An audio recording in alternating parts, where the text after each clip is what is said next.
नमोस्तु गुरुदेव। मैं हिमांशु जैन अशोकनगर से। गुरुदेव, तीर्थंकर प्रकृति के बंध के लिए कौन-कौन सी शर्तें अनिवार्य हैं? तीर्थंकर प्रगति के बंध में हेतु कुछ हैं तो बहुत सारे कारण आचार्य भगवान ने बताए हैं, लेकिन सबसे जो प्रमुख कारण है वो दर्शन विशुद्धि है। दर्शन विशुद्धि का मतलब होता है श्रद्धा की विशुद्धि। आपकी जो श्रद्धा है वो वस्तु स्वरूप के प्रति कैसी है, आप जगत को किस दृष्टि से देखते हो। यदि आप मिथ्या दृष्टि से देखते हो तो आपकी दर्शन विशुद्धि नहीं है। यदि आप जगत को जो है सच्ची दृष्टि से देखते हो तो वह सम्यक दर्शन का कारण है। वही सम्यक दर्शन विशुद्धि जो निर्मल विशुद्धि है, उसके साथ हमारे लिए कोई भी एक कारण जो है तीर्थंकर प्रगति का कारण बन सकता है।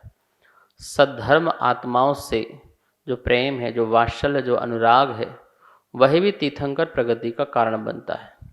धवला ग्रंथ में लिखा है कि वात्सल्य भाव से भी तीर्थंकर प्रगति का बंध बनता है।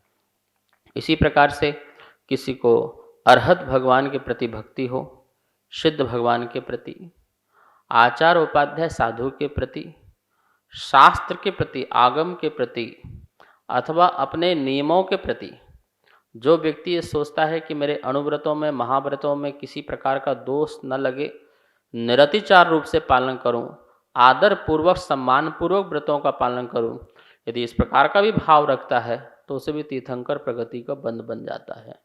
अवीक्षण ज्ञान उपयोग, जो निरंतर पठन पाठन में लगे रहते हैं, भगवान की वाणी को पढ़ना, उसका प्रचार प्रसार करना और स्वयं भी आत्मसात करना, ऐसा जिसका भाव रहता है, ऐसा अवीक्षण ज्ञान उपयोगी आत्मा भी तीर्थंकर प्रगति का जो है बंध को बांध लिया करता है।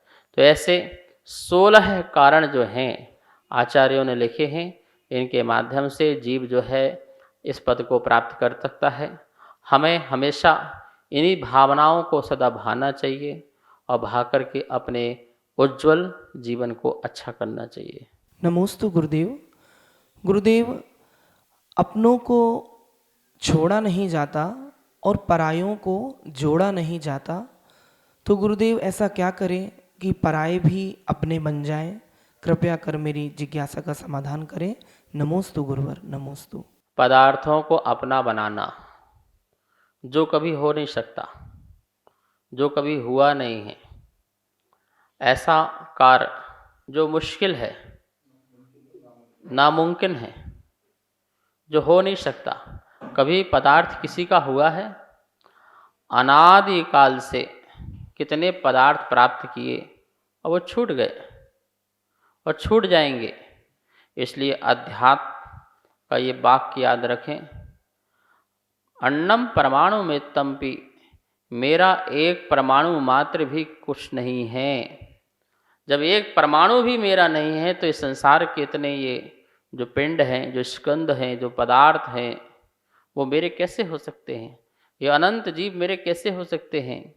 भगवान कहते हैं सबका अपनी सत्ता होती है, अपना अस्तित्व होता है और अपने में ही परिणमन होता है। इसलिए हर द्रव्य परिणमनशील है और अपना अस्तित्व का जो भाव है वो रखती है। तो हम किसी पर द्रव्य में प्रवेश नहीं कर सकते और वो मुझ में प्रवेश नहीं कर सकता है। जो आपने पूछा है कि अपनों को छोड़ा नहीं जाता है और परायों को जोड़ा नहीं जाता है, ये दो बातें हैं। अपने को छोड़ा नहीं जाता ये निश्चित है, अपने गुणों को छोड़ा नहीं जाता, अपनी पर्याय को छोड़ा नहीं जाता है, और परायों को जोड़ा नहीं जाता है ये भी निश्चित है। शरीर पराया है, इसको हम आत्मा से कैसे जोड़ सकते हैं, परिवार को कैसे जोड़ सकते हैं? ये जोड़ना ही हमारी मिथ्या बुद्धि है, मिथ्या धारणा है, और ये धारणा जब तक टूटेगी नहीं तब तक अनादि अनंत संसार जो है जीव का बंधा रहेगा। बागों में बहार आती है जब वसंत आता है, बागों में बहार आती है जब वसंत आता है, लेकिन जीवन में बहार आती है जब कोई संत आता है। विज्ञान भवन से एक शंखनाद हुआ, एक शंखनाद द्वापर युग में हुआ जिससे महाभारत का युद्ध हुआ। महाभारत के युद्ध में एक शंखनाद हुआ, लेकिन आज का शंखनाद किसी महाभारत के लिए नहीं, बल्कि आज का शंखनाद एक महान भारत के लिए शंखनाद है। आज महाभारत की आवश्यकता नहीं है, बल्कि भारत को महान भारत की ओर ले जाने की आवश्यकता है। इसलिए हमारे पास इस देश के यशस्वी, तपस्वी, ऊर्जावान प्रधानमंत्री हैं श्री नरेंद्र मोदी जी, जो संतों से ही ऊर्जा प्राप्त करते हैं, महापुरुषों की वाणी से ही ऊर्जा प्राप्त करते हैं। और मुझे तो लगता है कि महावीर वाणी कुछ लोगों के लिए नहीं, बल्कि महावीर की वाणी मानवता की वाणी है। जिन वाणी जन जन की वाणी है। इसलिए महावीर को केवल जानना नहीं है, काम नहीं चलेगा कि हमने महावीर को जान लिया, महावीर को मान लिया। महावीर को जानना काफ़ी नहीं है, बल्कि महावीर को जीना होगा। महावीर को जीना होगा, क्योंकि आज इसकी बहुत बड़ी आवश्यकता है। जो काल हम सबके सामने है, आप देख रहे हैं पूरे विश्व में अभी गीत गाया जा रहा था, वर्तमान को वर्धमान की आवश्यकता है। ये सच है। हमारे प्रिय मनोज जी ने जिस तरह से गाया, बड़ा अच्छा लगा मुझे। रविंद्र जैन जी को उन्होंने पुनः अपनी वाणी दी, आवाज़ दी। आज उन्हें भी मैं याद करता हूँ।